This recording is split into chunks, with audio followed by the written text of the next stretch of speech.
Bonjour, donc voici pour ma 22e édition de mes 300 secondes. Je vous ai amené au cœur de la ceinture verte que nous voulons construire dans ma commune autour de la métropole de Montpellier. Comme vous le savez, je suis maire d'une commune de 8000 habitants dans la métropole de Montpellier et nous avons une stratégie qu'on adresse à tous. Il faut arrêter la marée de béton, il faut habiter autrement ce sol, c'est une urgence climatique, on manifestera pour ça samedi prochain, mais il faut commencer à se mettre en œuvre ici et maintenant. C'est pour ça que derrière moi, vous avez les agriculteurs qui se sont installés sur un terrain municipal et qu'on va continuer cette extension agricole et naturelle tout autour de la commune. Et ça me permet de revenir sur quelque chose qui s'est produit ces dernières semaines.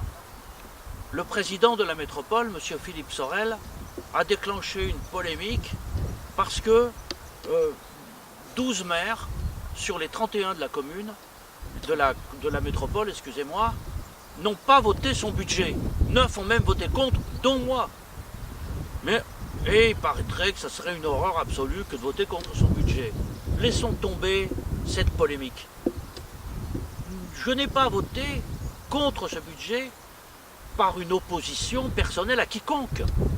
J'ai voté contre parce que dans ce budget, il y a la construction d'un nouveau stade business prévu à 150 millions d'euros. Je pense que toutes les analyses prouvent que ça coûtera plus de 200 millions d'euros, sur lesquels il y aura certainement plus de 100 millions d'euros d'argent public, un peu moins de 100 millions d'argent public, alors qu'il y a d'autres priorités.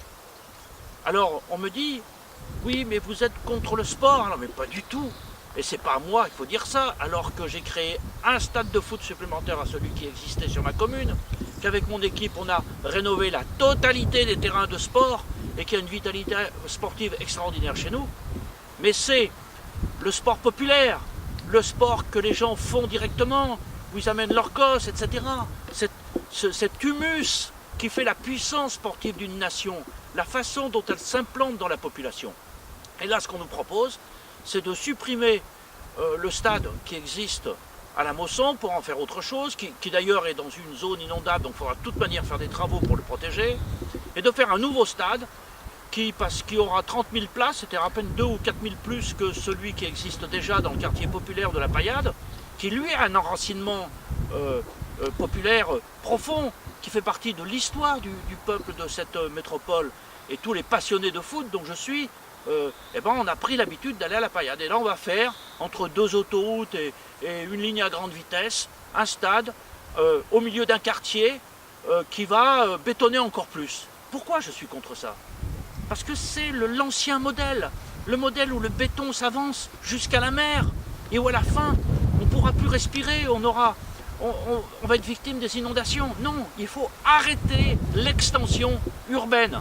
Il faut construire une ceinture verte, agricole, naturelle, avec de l'énergie verte qui peut se développer à ce niveau-là, avec des activités agricoles, avec des activités pastorales, et qu'on crée un circuit court qui va faire que la nourriture des 400 à 500 000 habitants de la métropole de Montpellier viennent majoritairement de la proximité. Et par là même, il y a moins de transport. On arrête ce grand déménagement du monde qui est chaque jour organisé pour consommer des produits en dehors de la saison. Nous devons retrouver un rythme de vie différent. Ce changement-là, on ne l'obtiendra pas de l'économie de marché capitaliste, comme le prétend M. Jadot. Ce changement, on l'obtiendra que si nous, sur le terrain, on se saisit de l'avenir de notre territoire. Donc voilà, donc il n'y a pas de querelle particulière avec le président de la métropole. Il y a un désaccord de fond, soit le béton, soit la ceinture verte. Alors, quelles que soient vos opinions, rassemblez-vous, organisez-vous, soyez samedi dans cette grande manif pour le climat et portez sur le terrain des projets qui mettent en œuvre cette ceinture verte. Bon courage à tous, n'hésitez pas à partager cette vidéo, à faire connaître toutes les initiatives, d'aller sur ma page Facebook et à continuer le combat. Bon courage à tous.